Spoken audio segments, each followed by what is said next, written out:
প্রিয় ভাই ও বোনেরা, আসসালামু আলাইকুম ওয়ারাহমাতুল্লাহি ওয়াবারাকাতুহু। আজ আমরা এমন এক বিষয় নিয়ে কথা বলবো যা আমাদের প্রতিটি শ্বাস প্রশ্বাসের সাথে জড়িত, যা আমাদের হতাশার অন্ধকারে আলোর মশাল জ্বেলে দেয়।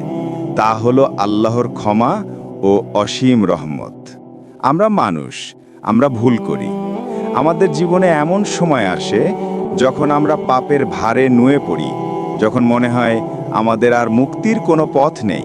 শয়তান তখন আমাদের কানে ফিসফিস করে বলে, তোমার আর ক্ষমা নেই, তুমি অনেক বড় পাপী। কিন্তু প্রিয় ভাই ও বোনেরা, এটাই শয়তানের সবচেয়ে বড় ধোঁকা। মহান আল্লাহ কোরআনে ইরশাদ করেছেন, বলো, হে আমার বান্দারা, যারা নিজেদের ওপর বাড়াবাড়ি করেছ, অর্থাৎ পাপ করেছ, আল্লাহর রহমত থেকে নিরাশ হইও না।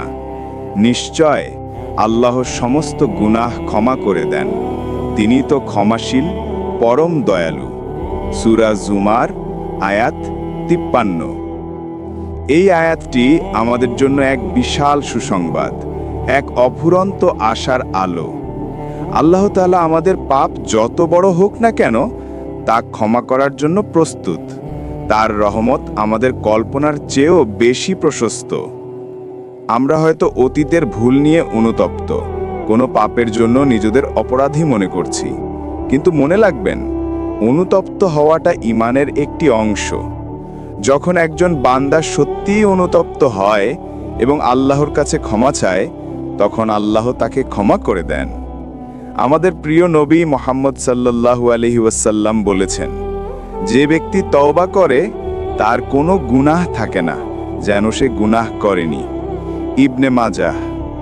সুবহানাল্লাহ।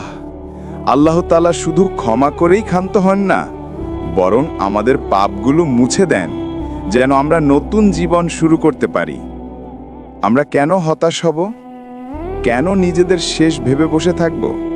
আল্লাহর প্রতিটি নামেই রয়েছে তার অসীম দয়া ও ক্ষমা।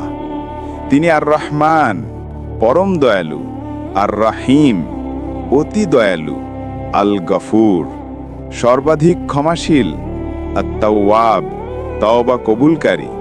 তিনি আমাদের ডাকছেন তার দিকে ফিরে আসার জন্য।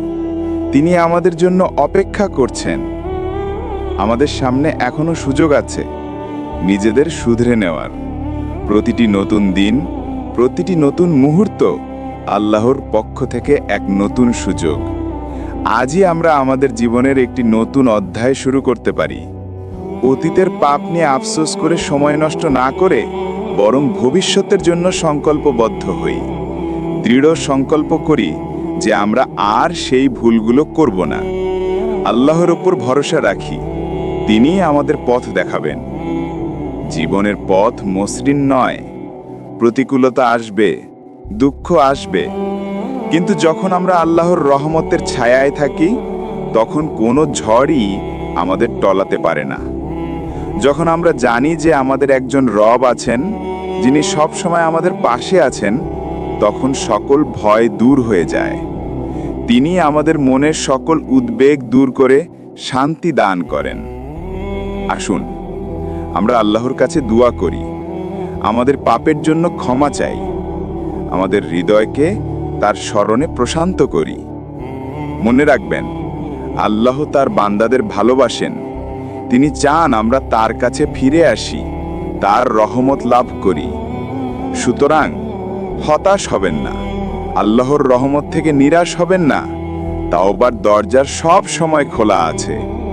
নতুন করে শুরু করুন, আল্লাহর উপর ভরসা রাখুন। আপনার জীবন সুন্দর হবে ইনশাআল্লাহ। আল্লাহ তাআলা আমাদের সবাইকে ক্ষমা করুন এবং তার অসীম রহমত দ্বারা আমাদের জীবন পূর্ণ করে দিন।